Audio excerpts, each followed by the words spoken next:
आज हम बात करेंगे कुछ ऐसी हैबिट्स के बारे में जो हमें पड़ जाती हैं, लेकिन वो बैड हैबिट्स होती हैं, ठीक, बुरी आदतें होती हैं, उनसे हमें बचना चाहिए।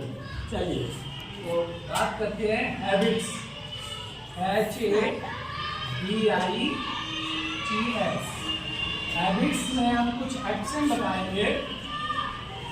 जैसे जब भी मैं आपका इंट्रोडक्शन लेता हूँ तो कुछ बच्चे, हमने ये देखा है कि कुछ बच्चे अपनी उंगलियां यूं करते रहते हैं इस तरीके से। It means cross the fingers. उंगलियों को वो क्या करते हैं, क्रॉस करते हैं। क्रॉस द फिंगर्स, उंगलियों को आपस में क्रॉस करना, क्रॉस द फिंगर्स होता है। ये भी एक अच्छी हैबिट नहीं होती है। अगर आप इंट्रोडक्शन दे रहे हैं तो आपको एक सही से खड़े होने का तरीका आना ही चाहिए। उसमें हमें इस तरीके से मुट्ठियाँ आधी बंद आधी खुली, इस तरीके से प्रॉपर वे से खड़ा होना चाहिए, ना कि ऐसे ऐसे कर। ठीक, ये थी आपकी पहली हैबिट। नेक्स्ट है, कुछ बच्चे हमने देखा जब उनको कुछ पूछा जाता है तो वो शुरू कर देते हैं क्रैक करना फिंगर्स को, उंगलियों को चटकाने लगते हैं। क्रैक मीन्स होता है चटकाना। जैसे मैं करके बता देता हूँ आपको, कुछ बच्चे ऐसे करने लगते हैं, ऐसे उंगलियां चटकाने लगते हैं, हाँ, और उनका कॉन्फिडेंस कम होता है, तो ये होता है क्रैक द फिंगर्स। ये एक हैबिट होती है। चलिए नेक्स्ट होता है, एक होता है, हमने देखा बच्चों में जनरली ये बहुत हैबिट पाई जाती है, सल्क द फेस। सल्क द फेस का मतलब ये होता है, बच्चे कभी कभी, छोटा बच्चा होता है, छोटे बच्चों में तो बहुत ज़्यादा ये पाया जाता है कि जब वो कुछ नहीं कर पाते तो वो मुंह बनाते हैं, वो उल्टा सीधा मुंह बनाते हैं। मुंह बनाना किसी भी तरीके से, मुंह को अलग अलग तरीके से बनाना, वो होता है सल्क द फेस। बट ये बैड हैबिट है, हमें इससे दूर रहना चाहिए। ठीक, इसी तरीके से कुछ लोग एकदम से माथे में सिलवटें डाल देते हैं ऐसे करके, या ये भौंवे ऐसे कर लेते हैं।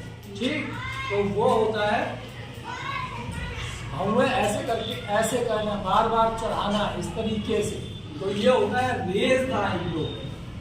RAISE, raise the eyebrow. Raise the eyebrow का मतलब होता है कि आईब्रोज, रेज द आईब्रोज का मतलब होता है कि भौंहों को बार बार चढ़ाना, कभी कभी बार बार ऊपर करते हैं हम, वो that is a bad habit और उससे हमें बचना चाहिए। नेक्स्ट हम बात करते हैं इसी तरीके से, एक होता है, कुछ बच्चे जब बात करते हैं तो उनकी आदत होती है जो ऐसे करते रहते हैं, आंखों को दबाते हैं, पर्च द लिप्स, इसे पर्च द लिप्स बोलते हैं, दोनों होठों को दबाना, that is called perch the lips.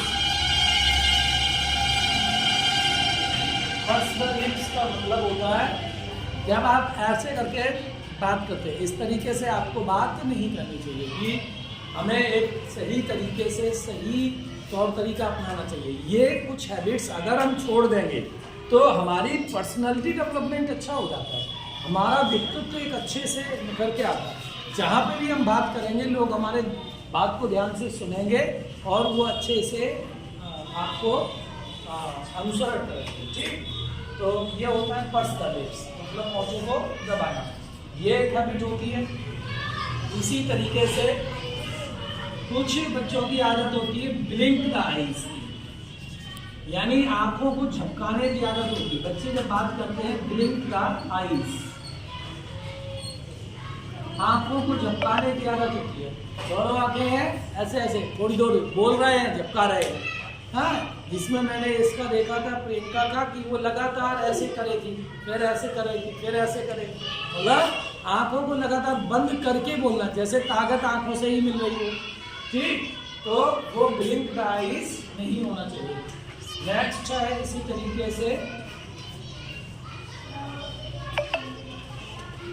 इसी तरीके से और कुछ हैबिट्स होती हैं, जैसे आपका नेक्स्ट हम बताते हैं और वो है cross the hands, cross the legs. कभी कभी लोग ऐसे पैरों को पैर के ऊपर चढ़ा के वो क्रॉस द लेग्स, तो वो उस तरीके से अगर हम बैठ के बात करते हैं क्रॉस द लेग्स,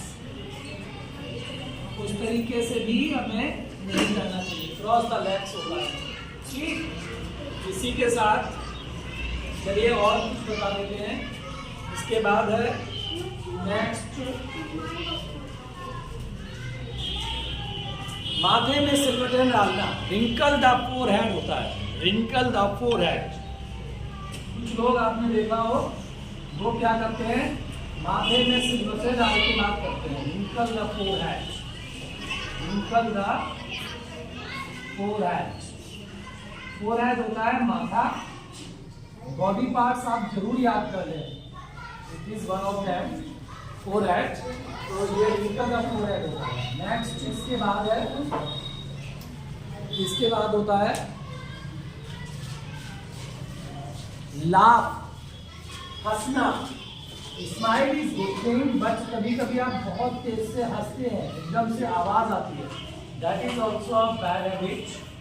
ठीक, या चिल्ला के बात करना, क्राई, क्राई चिल्लाना, that is also a bad habit. एक बुरी आदत होती है बहुत तेज से चिल्लाना, कभी कभी आप एकदम से तेज से चिल्लाते हैं, क्राई। ठीक, तो ये कुछ हैबिट्स हैं, इनका आप याद रखेंगे कि इस तरीके से आप ना करें, और जब भी आप इंट्रोडक्शन दें तो एक बेहतर ढंग से और अच्छे ढंग से दें, ताकि सामने वाले का वो मैसेज अच्छा जाए कि हाँ एक अच्छे तरीके से आप खड़े हुए हैं।